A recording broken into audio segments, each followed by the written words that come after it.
From Stories to Keep You Alive Despite Vampires by Ben Acker. Don't read this. Obviously, do read this, just not out loud. Read it to yourself as fast as you can. You never know when they'll come back, and you need to catch up quick if you're going to survive. This book, the one you're holding in your hands, may be the only thing that stands between your survival and your total, utter, complete lack of survival. Or, and this is the bad part, worse. And no offense if worse happens to you, but if it does, it's because you didn't read this part fast enough. So please, I'm yelling now, read faster! Obviously, if you found this book where I left it, you're in that house on the corner that shouldn't be so dark, but it is so dark. Even during the brightest, bluest afternoon, daylight does not touch this house. The house stands in a shadow as dark as midnight. It may, in fact, be cast in midnight itself. Impossible? Yes. And yet, if you are reading this, you know it is also true. And that is just the beginning of the impossible things about this house that are also true. But enough talking about impossible things about this house that are also true. There's no time! I don't know what you call it, the spot inside the door with the narrow, tall table where you put the mail, not quite a room. There must be a name for it. There's a name for everything. Someone once said, there's power in names, but I can't remember who. If I knew the name of that house-starting door nook space, maybe I would have been able to say, what am I doing in this area that I know the name of? I do not belong here. Maybe that would have broken my trance and gotten me out the door, past that gate, and far away. Maybe I wouldn't be trapped in the house, where it's always night, trapped by the creatures who occupy the night house. These creatures, these terrible, terrifying things stinking of death and hunger, and as touched on before, worse. Entryway! It's called an entryway, that mail hall. That seems too simple, but some things are too simple. An entryway. What else is it, after all? And so, what else would you call it? Foyer, it occurs to me now that it is sometimes also called. And what else would you call it but the house's undertow that brought me from the shore of the entryway out into the cold depths of the house to a room so far out that it felt useless to try to swim back in again?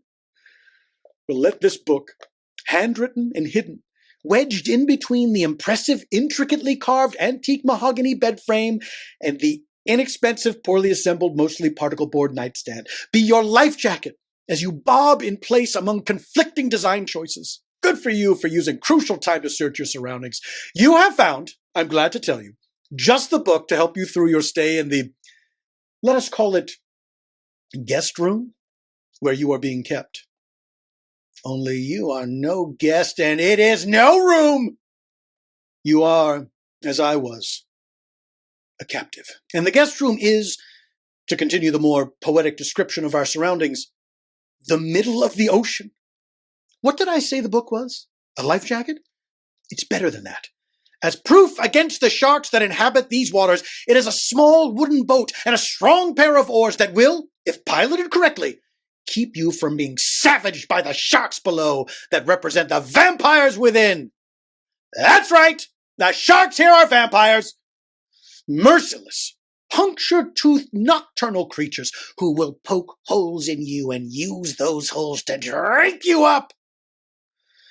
But that's less important than the crucial part. But what is the crucial part? Great question. This is the crucial part. If you read nothing else, read this. Skip right to it. If you're stuck back in the beginning a few pages, skip right exactly to here.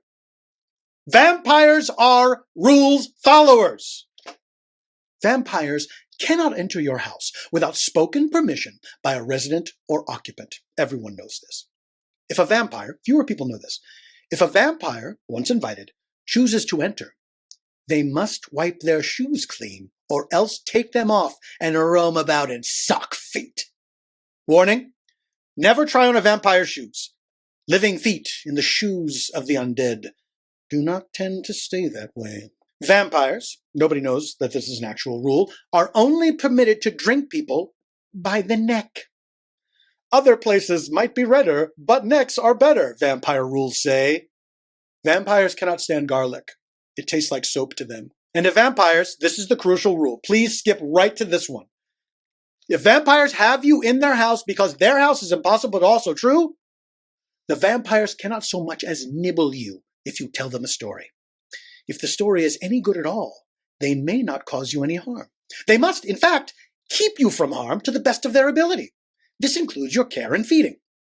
And so, I have provided for you in this volume the stories I invented for fear of death or worse during my period of captivity.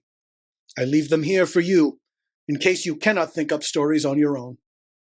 Vampires prefer scary stories. They like them because there is a chance vampires will play a role in them. If the vampires complain that they have heard these stories before, let them know that they are free to let you go at any time. Maybe that will work. Good luck, my friend, which I call you, even though I do not know you, for we have our capture in common. I hope I help you get out of this.